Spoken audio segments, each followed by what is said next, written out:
Assalamualaikum warahmatullahi wabarakatuh. Masih kurang kok. Dan jawab salam saya doakan panjang umur. Yang gak jawab salam saya doakan masuk angin. Ya amin. Saya ulang ya, sekali lagi yang semangat. Assalamualaikum warahmatullahi wabarakatuh.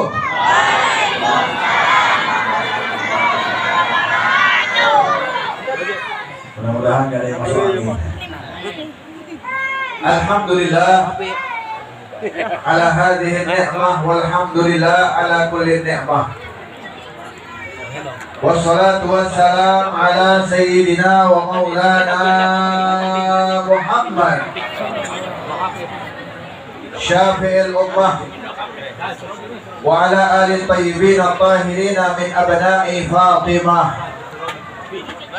Allahumma salli wa sallim ala sayyidina wa maulana Muhammad al-fatih lima ughliq wal khatim lima sabaq nasir al-haq bil haq wal hadi ila siratikal mustaqim wa ala alihi wa sahbihi haqqa qadrihi wa miqdaril azim.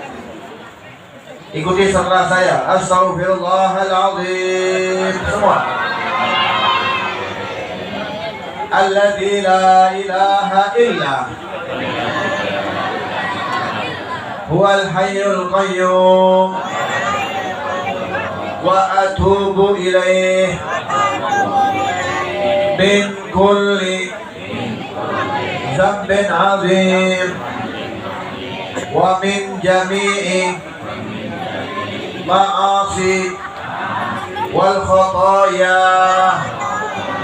sirran wa jahran zahiran wa batinan qawlan wa fi'lan sam'an wa basaran taubatan nasuha.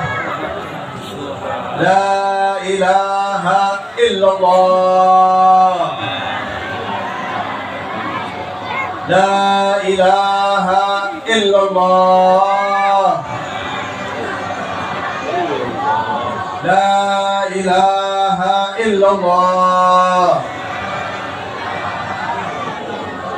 Muhammadur Rasulullah sallallahu alaihi wa alihi wa sahbihi wa sallam. Kalimatu haqqin 'alaiha nahya wa 'alaiha namut wa 'alaiha nub'ath insyaallah taala minal aminin. Amin ya rabbal. Kumaha dalamang sadayana? Ini bahasa Sunda, bahasa Inggris?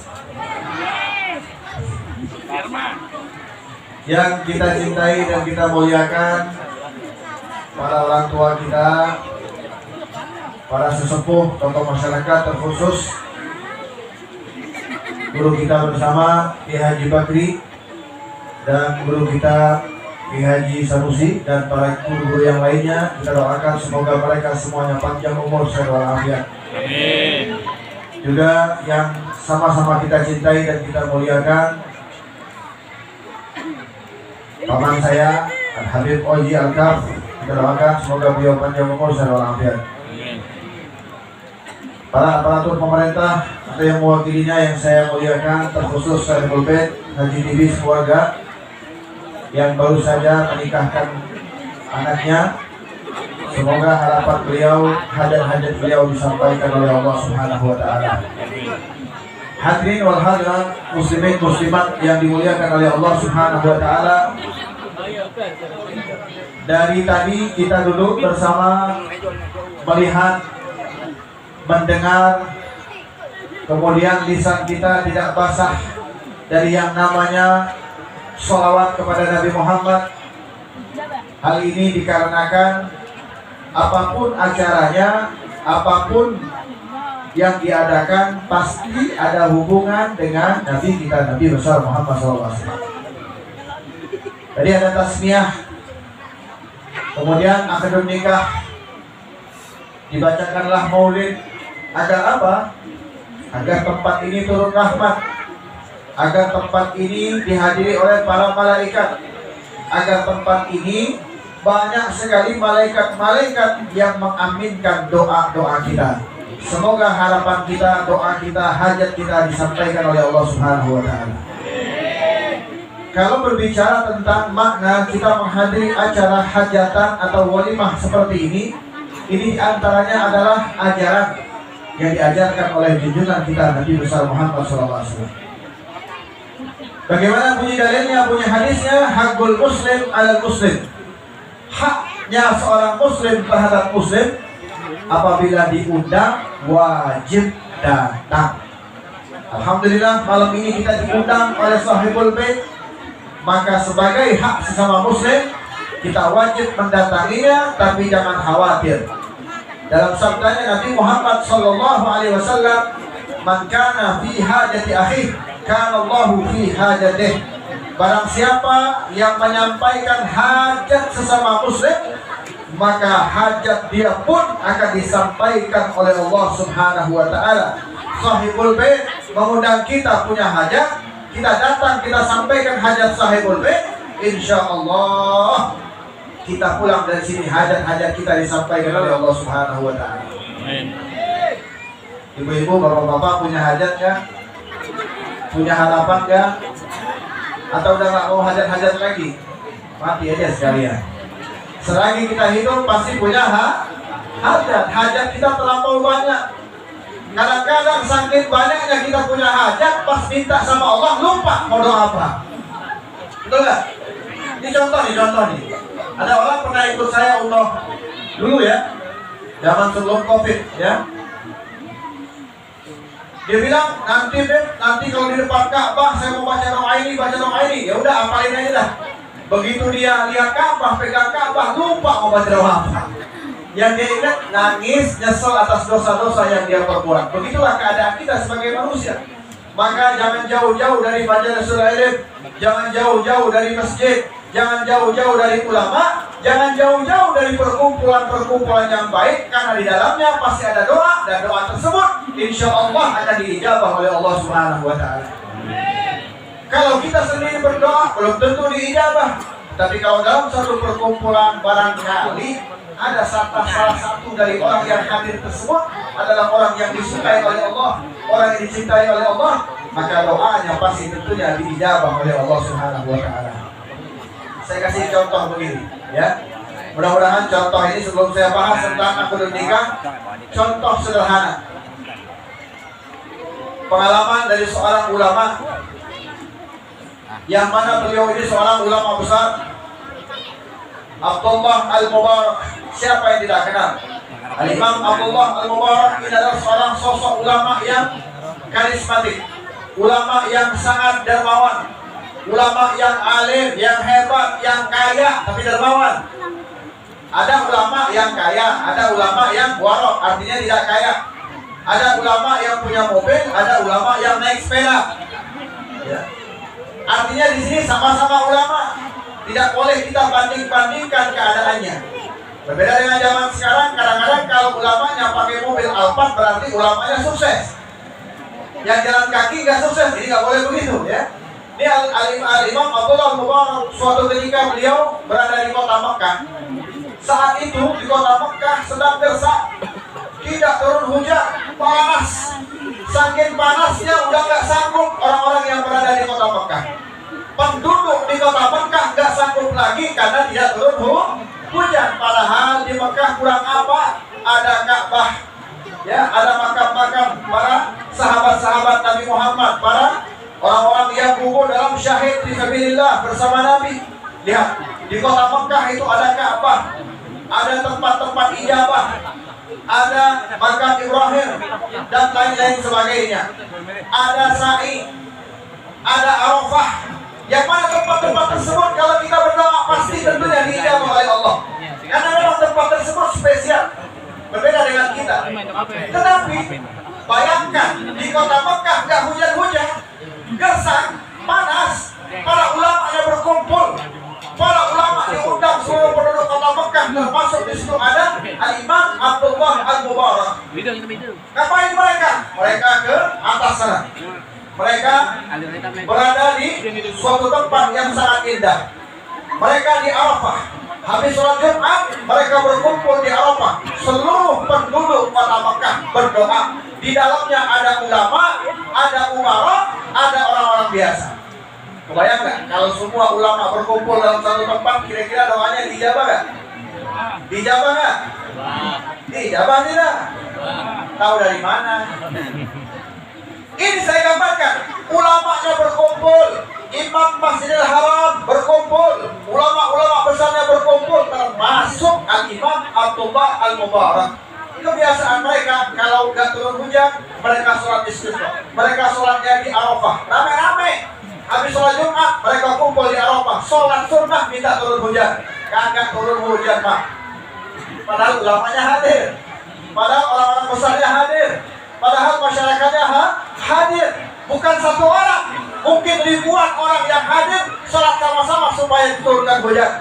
Akhirnya Jumat ini nggak turun hujan. Jumat depan mereka habis sholat Jumat, datang lagi ke Arafah, sholat lagi, minta supaya diturunkan hujan. Termasuk di situ ada Imam Abdullah Al-Mubarak. Begitu sampai di sana Pak, Imam Abdullah Al-Mubarak memperhatikan ada yang aneh. Apa yang aneh? Ada orang kurus, agak hitam.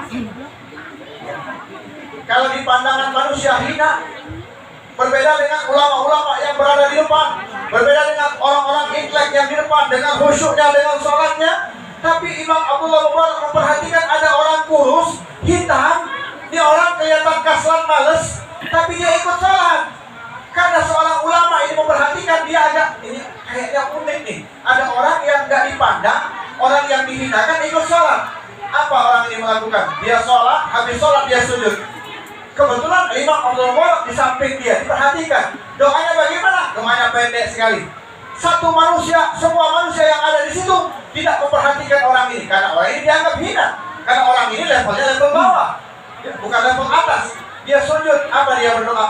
Dia katakan, ya Allah, aku tidak akan bangkit dari sujud ini sebelum kau turunkan hujan. Doanya cuma itu.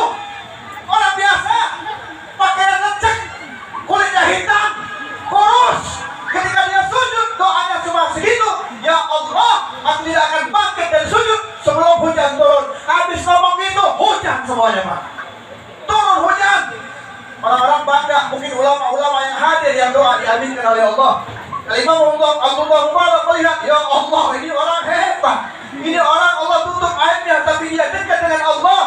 Maka dari itu pulang dari situ diikuti oleh Imam Abdullah Mubarak. Di mana sih tempat orang ini? Ternyata orang ini adalah salah satu dari rombongan budak-budak belian. Maka dia tahu tempatnya. Besok Imam Abdullah Mubarak beliau kumpulkan uang untuk membeli budak tadi. Zaman dulu masih ada perjual belian manusia, ya, budak. Ringkas cerita, didatangi tempat budak tadi. Ada apa tuan ke sini? Saya ingin membeli budak. Maka diperlihatkan semua. Ini harganya sekian, ini harganya sekian, ini bagus, kekar, kuat, ini sekian. Manusia ini dijual beli zaman itu sebelum dilarang perjualan budak. Maka kata Imam, apakah ada yang lain? Karena dia perhatikan tidak ada yang kemarin doa itu. Ada, tapi orangnya pemalu, orangnya malas. Terus boleh aku melihat? Oh, boleh. Diperlihatkan, benar, Masya Allah, nggak dianggap di tempat budak pun nggak dianggap. Nggak seperti kita dianggap, disambut. Ini budak, nggak dianggap. Berapa harganya? Yang lain harganya 30, kalau yang ini 20 saja. Tapi karena engkau mau beli, aku diskon 10 saja.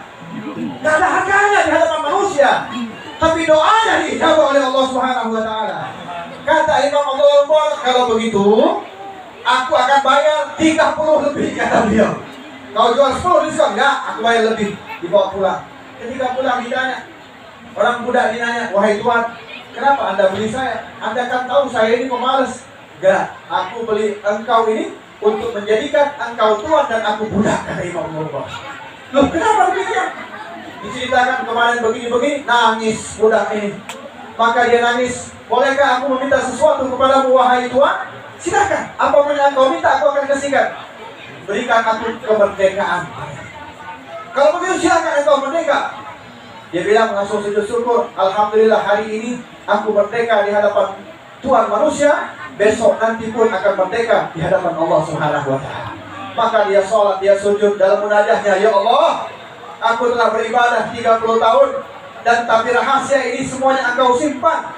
Hari ini sudah Engkau buka, untuk apa lagi aku hidup di dunia? Ternyata ini orang min ahli ibadah, 30 tahun ibadah sama Allah, nggak ngurusin manusia, nggak ngurusin tetangga, cinta sama Allah berlebih-lebihan sehingga dia tidak memikirkan dirinya hanya untuk Allah Subhanahu wa taala. Dia katakan, ya Allah, hari ini tabirku sudah Engkau buka, untuk apa lagi aku hidup di dunia? Sementara perjanjian kita, kalau rahasia ini Kau buka, maka Kau cabutlah nyawaku. Hari itu juga orang tersebut meninggal dunia dan dimakamkan oleh Imam Abdullah Al-Mubarak.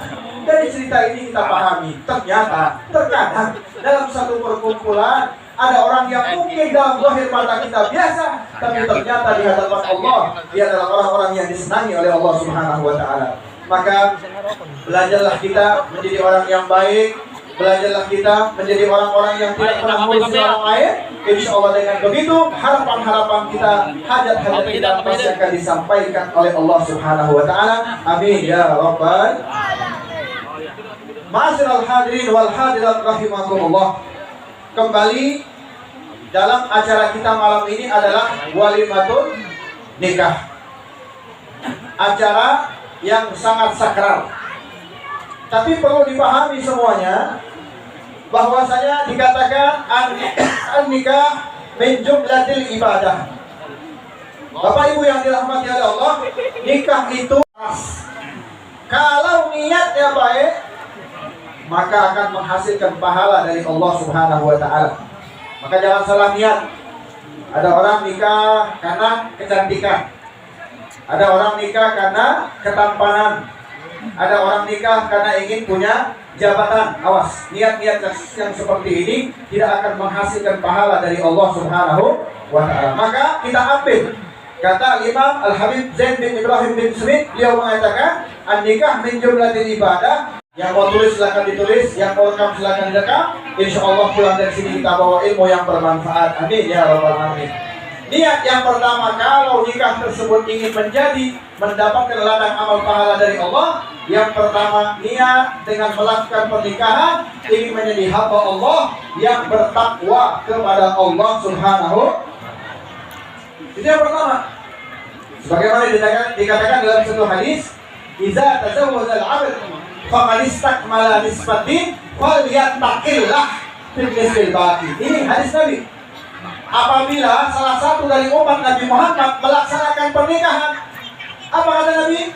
Faqad istakmala nisbatin, maka sempurna separuh agamanya, sempurna separuh ketakwaannya, sempurna separuh keimanannya, sempurna tapi hanya separuh. Falyattaqillah bin nisbil baqi, maka lanjutkan yang separuhnya. Maka dikatakan para ulama, orang yang nikah, orang yang kawin itu adalah orang-orang yang kaya. Kenapa dikatakan kaya? Sudah dapat modal dari Allah, separuh keimanan, separuh ketakwaan, separuh dari Allah modal untuk melanjutkan yang namanya ketakwaan kepada Allah Subhanahu. Jadi yang nikah orang kaya, ulang-ulang, yang nikah orang, yang belum nikah orang miskin. Banyak yang belum nikah di sini. Kesian ya lo miskin. Lo kenapa dikatakan miskin? Bukan saya yang bilang Nabi. Nabi yang bilang. Apa kata Nabi? Pernah dalam satu tausiahnya Nabi mengatakan miskin, miskin, miskin. Barang-barang semuanya. Miskin. Kurang kompak. Yang semua barang-barang. Miskin. Ini Nabi yang ngomong, bukan saya. Dalam satu hadis kata Nabi, miskin, salah sama Allah 3 kali. Sahabat bingung. Kalau biasanya Nabi itu kalau mengulang-ulang ada yang menarik. Bahwa ya Rasulullah, siapa dia yang miskin ya Rasulullah? Dengarkan, Nabi yang bilang, yang miskin siapa? Alladzi lamma yatazawwaj. Mereka yang belum nikah, yang belum kawin, itu adalah orang yang miskin. Jadi yang belum kawin, kita doakan semoga dapat jodoh. Amin. Yang amin anak-anak, yang amin nenek-nenek. Yang belum dapat jodoh, semoga cepat-cepat dapat jodoh. Amin. Biar tidak dijadikan miskin. Kenapa? Maksud di sini bukan miskin harta, Pak. Bukan miskin jabatan. Di sini yang disebut miskin amal. Sebab apa? Mereka yang udah nikah Allah kasih modal. Modalnya apa? Separuh takwa, separuh iman, separuh agama, separuh dia udah dapat modal. Kenapa dikatakan separuh dapat modalnya? Apapun yang dia lakukan, seorang suami memandang istrinya dengan nafsu saja, gugur dosa-dosanya. Ini nikmat dari Allah Subhanahu wa Ta'ala. Maka dikatakan para ulama, semua sunnah Nabi yang paling enak, yang paling asik adalah pernikahan. Mudah-mudahan kita doakan kedua mempelai menjadi keluarga yang sakinah, mawaddah, warahmah, memiliki keturunan-keturunan yang soleh dan solehah. Amin ya rabbal. Jadi niat yang pertama karena apa? Takwa kepada Allah. Yang kedua, niat yang kedua melakukan sunnah Nabi Muhammad Sallallahu Alaihi Wasallam. Tadi kita dengarkan khutbah yang disampaikan oleh Akhraudi. Di situ ada satu hadis Nabi, "An-nikah min sunnati, faman raghiba an sunnati falaysa minni." Nikah adalah sebagian dari sunnahku. Siapa yang tidak melakukan sunnahku maka bukan dari golonganku. Sunnah Nabi banyak nggak? Banyak tidak? Sunnah Nabi itu banyak. Tapi sunnah yang paling asik, yang paling indah adalah pernikahan.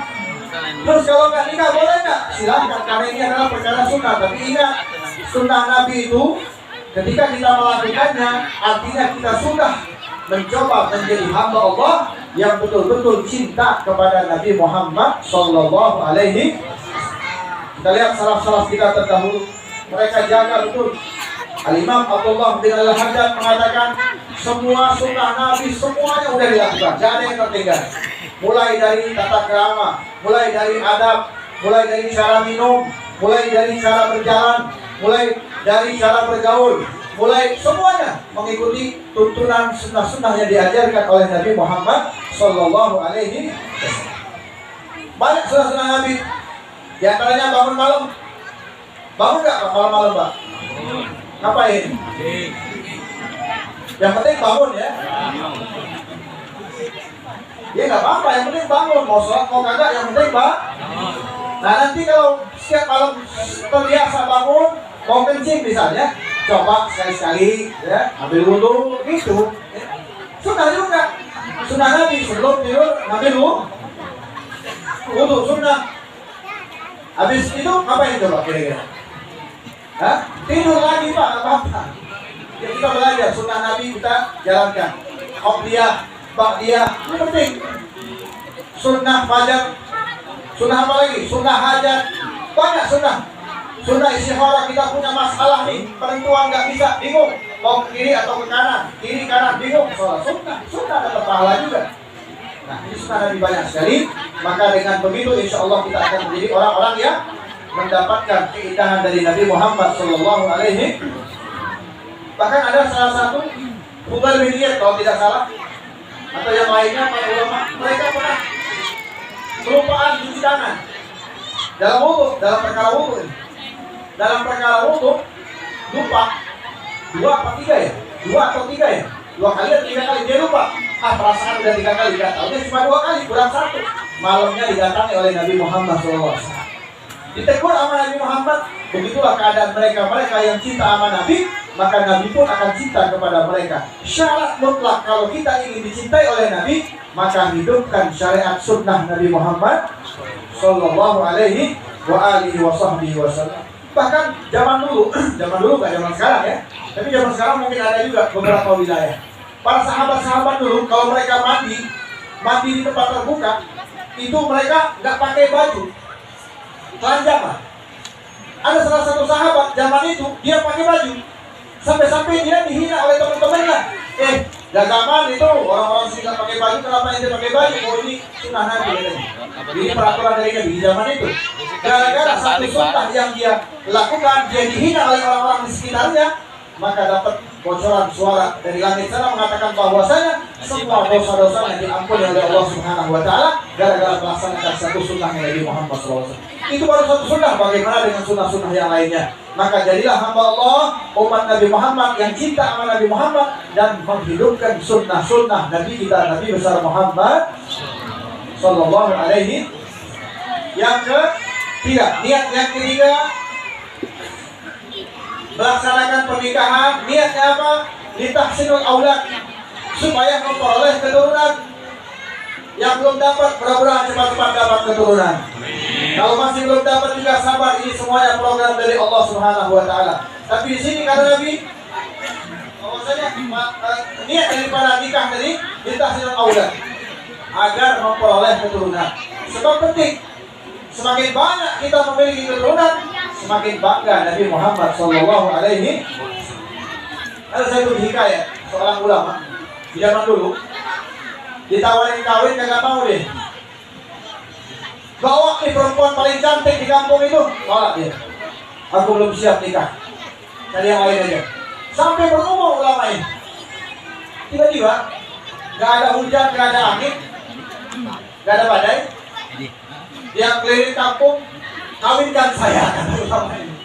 Orang kampung kan bingung, ditawarin kagak mau, dikasih yang terbaik gak mau. Tiba-tiba minta dikawinkan. Maka dikumpulkan semua bertanya, wahai syekh, kenapa anda minta kawin sekarang? Sementara kami tawarkan kau gak mau. Maka dia bilang, ra'aituhu malam. Aku mimpi semalam, katanya. Aku mimpi semalam. Bagaimana mimpimu, wahai syekh? Seakan-akan hari kiamat. Semuanya berdiri di padang mahsyar. Semuanya kehausan, termasuk saya. Haus. Matahari sejengkal, nggak ada yang sanggup menahan haus tersebut. Tiba-tiba, tak lama kemudian jalanlah anak-anak kecil bawa cangkir atau gelas dari perak.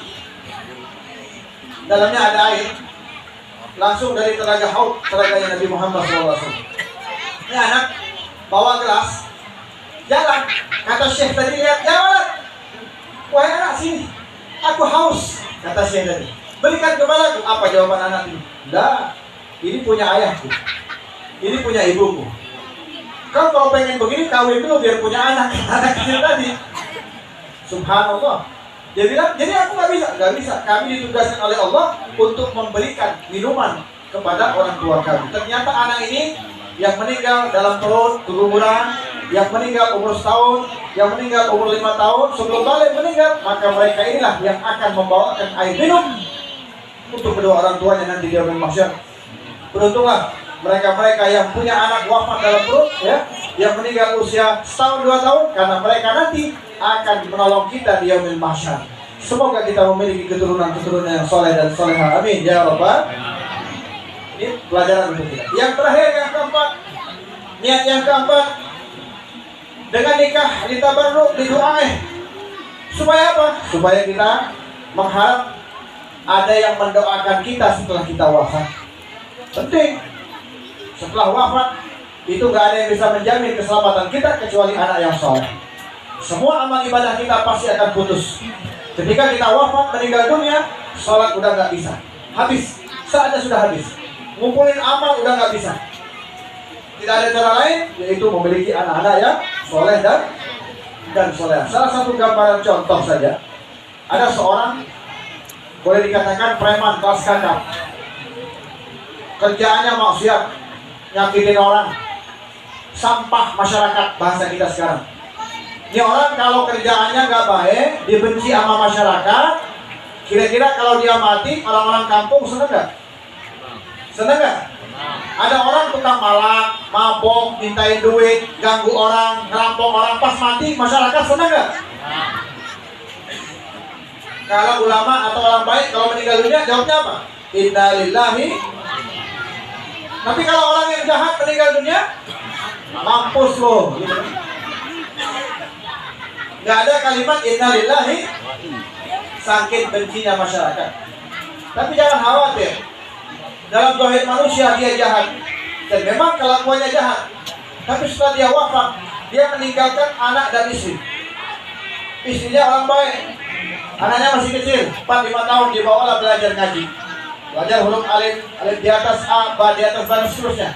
Sampai anak ini bisa menggabungkan Bismillahirrahmanirrahim. Anak ini baru bisa baca Bismillah, semua dosa-dosa apanya yang jahat itu semuanya diampuni oleh Allah Subhanahu wa Ta'ala. Ingat, anak bisa bawa kita selamat di barzakh, anak juga bisa mencelakakan kita di barzakh. Ada lagi, anaknya banyak, hartanya banyak, warisannya udah dibagiin semua, pas mau mati berantem anaknya. Kenapa? Berebut warisan. Ini yang sering terjadi. Maka dari itu, ayo kita rubah niat kita. Yang pertama karena takwa kepada Allah, yang kedua karena sunnah Nabi Muhammad, yang ketiga supaya memperoleh keturunan, dan yang keempat supaya kita didoakan oleh anak-anak tersebut agar kita selamat di dunia dan selamat di akhirat. Dan pernikahan tersebut sudah tentu akan menjadi pernikahan yang disenangi oleh Allah dan disenangi oleh Nabi Muhammad SAW. Semoga Allah Ta'ala panjangkan umur kita, banyak umur dalam taat kepada Allah, banyak umur dalam taat kepada Rasulullah, dan kita berharap mudah-mudahan tidaklah kita keluar dari majelis ini segala dosa-dosa kita diampuni oleh Allah Subhanahu wa Ta'ala. Rabbana atina fid dunya hasanah, fil akhirati hasanah wa qina adzabannar. Sallallahu ala sayyidina Muhammad wa ala alihi wasallam. Walhamdulillahi rabbil alamin. Wassalamualaikum warahmatullahi wabarakatuh.